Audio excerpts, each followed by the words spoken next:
സ്നേഹമുള്ളവരെ, ഇന്ന് ഡിസംബർ 8-ാം തീയതി പരിശുദ്ധ അമ്മയുടെ അമലോത്ഭവ തിരുനാൾ.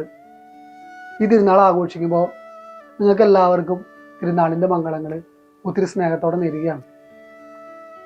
1854 അന്നത്തെ മാർപ്പപ്പയായിരുന്ന പിയൂസ് 9-ാമൻ മാർപ്പപ്പ ഇൻഫെബെലിസ് ദേവൂസ് എന്ന് പറയുന്ന പേപ്പൽ ബുള്ള് വഴിയാണ് പരിശുദ്ധ അമ്മയുടെ അമലോത്ഭവത്തെ ഒരു വിശ്വാസ സത്യമായിട്ട് പ്രഖ്യാപിക്കണം. ഈ അമലോത്ഭവം എന്നതുകൊണ്ട് സഭ പഠിപ്പിക്കാൻ ആഗ്രഹിക്കുന്നത് പരിശുദ്ധ അമ്മ ജന്മപാപത്തിൽ നിന്ന് സ്വതന്ത്രയാണെന്നുള്ളതാണ്. നമ്മൾ മംഗളവാർത്തക്കാലം 2-ാമത്തെ ഞായറാഴ്ച ആയിരിക്കണം. ഈശോയുടെ തിരുപ്പിറവിക്ക് വേണ്ടി ഒരുങ്ങിക്കൊണ്ടിരിക്കുന്ന ഈ ഒരു കാലഘട്ടത്തിൽ ഇന്ന് നമ്മൾ വായിച്ച് ധ്യാനിച്ചത് ലൂക്കായുടെ സുവിശേഷം 1-ാം അധ്യായം 26 മുതൽ 38 വരെയുള്ള തിരുവചനങ്ങളാണ്. നമ്മൾ അനുദിന ജീവിതത്തിൽ എപ്പോഴും തെരഞ്ഞെടുപ്പുകൾ നടത്തുന്നവരാണ്. എന്ത് ധരിക്കണം, എന്ത് ഭക്ഷിക്കണം, എന്ത് ചെയ്യണം, ഇങ്ങനെ നിരവധിയായ തെരഞ്ഞെടുപ്പുകൾ അനുദിനം നമ്മൾ നമ്മുടെ ജീവിതത്തിൽ നടത്തുന്നുണ്ട്. ഇന്നത്തെ വചനഭാഗത്തിലും ഇങ്ങനെ ഒരു തെരഞ്ഞെടുപ്പിനെ കുറിച്ചാണ് പറഞ്ഞു വയ്ക്കുക. ഇന്നത്തെ വചനത്തിൽ നമ്മൾ 2 തെരഞ്ഞെടുപ്പുകൾ കാണും. ആദ്യത്തെ തെരഞ്ഞെടുപ്പ് എന്ന് പറയുന്നത് ദൈവത്തിന്റെ തെരഞ്ഞെടുപ്പാണ്. ദൈവകുമാരന്റെ അമ്മയാകാനായിട്ട് ദൈവം പരിശുദ്ധ മറിയം എന്ന് പറയുന്ന ആ പെൺകുട്ടീനെ തെരഞ്ഞെടുക്കണം. 2-ാമത്തെ തെരഞ്ഞെടുപ്പ് പരിശുദ്ധ മറിയത്തിൻ്റെതാണ്. തന്നെ കുറിച്ചുള്ള ദൈവത്തിന്റെ ഹിതം അറിഞ്ഞപ്പോൾ പരിശുദ്ധ മറിയം ആ ദൈവഹിതത്തോട് ആമേൻ പറഞ്ഞുകൊണ്ട്, ഇതാ കർത്താവിന്റെ ദാസി എന്ന് പറഞ്ഞുകൊണ്ട് ദൈവഹിതത്തിന് കീഴ്വഴങ്ങുകയാണ്. ഈ പരിശുദ്ധ അമ്മയുടെ ഈ തീരുമാനത്തെ നമ്മളൊന്ന് ധ്യാനിക്കണമെന്നല്ല, ഈ ഒരു തെരഞ്ഞെടുപ്പിനെ.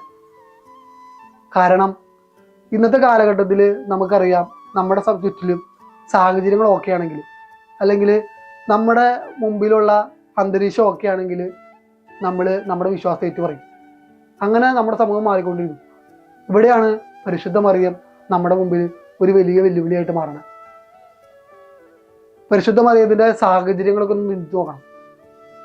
യഹൂദ നിയമം അനുസരിച്ച് കല്ലെറിയപ്പെടുമെന്ന് അവൾക്കറിയാം.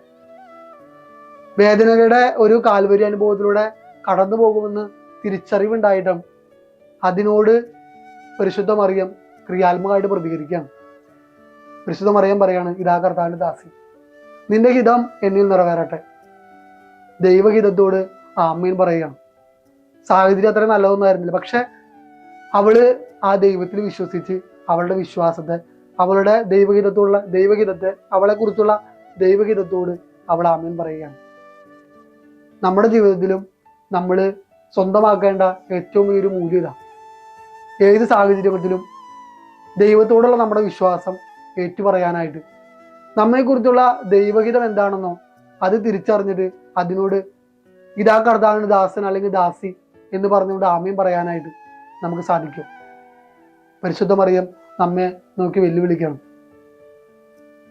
നമ്മുടെ ജീവിതത്തിൽ പരിശുദ്ധ മറിയം ഈ ആമേൻ പറയാൻ തയ്യാറായപ്പോൾ അവളെന്തായി? അനുഗ്രഹിക്കപ്പെട്ടവളായിട്ട് മാറി. ദൈവഹിതത്തോട് ആമേൻ പറയാനായിട്ട് നമ്മൾ തയ്യാറാകുമ്പോൾ നമ്മുടെ ജീവിതങ്ങളും അനുഗ്രഹിക്കപ്പെട്ടതായിട്ട് മാറും. അതിനായിട്ട് നമുക്ക് ആഗ്രഹിക്കാം. ഇന്നത്തെ വചനഭാഗത്തിൽ നമ്മൾ കാണുന്നൊരു കാര്യമുണ്ട്. പരിശുദ്ധ മറിയം പ്രതിസന്ധി ഉണ്ടായപ്പോൾ ദൈവത്തോട് ചോദിക്കണം, ഇതെങ്ങനെ സംഭവിക്കും? ഞാൻ പുരുഷനെ അറിയുന്നില്ലല്ലോ. നമ്മുടെ ജീവിതത്തിലും പലപ്പോഴും ചില പ്രതിസന്ധികളും പ്രശ്നങ്ങളൊക്കെ ഉണ്ടാകുമ്പോൾ നമ്മൾ ഒരു വേള ഒന്ന് ഭയക്കുമായിരിക്കും. അപ്പോൾ നമ്മൾ ദൈവത്തോട് ചോദിക്കണം, ദൈവമേ ഇതെങ്ങനെ സംഭവിക്കും? അല്ലെങ്കിൽ ദൈവമേ എനിക്ക് സാധിക്കുന്നില്ല. അപ്പോൾ ദൈവത്തിന്റെ ദൂതൻ പരിശുദ്ധ മറിയത്തോട് പറഞ്ഞതുപോലെ നമ്മളോടും പറയും. അത് നമ്മുടെ ജീവിതത്തിനും കരുത്ത് പകരും. പരിശുദ്ധാത്മാവ് നിന്റെ മേൽ വരും.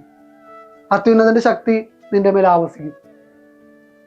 ദൈവം നിങ്ങളെല്ലാവരെയും സമർത്ഥമായിട്ട് അനുഗ്രഹിക്കണം.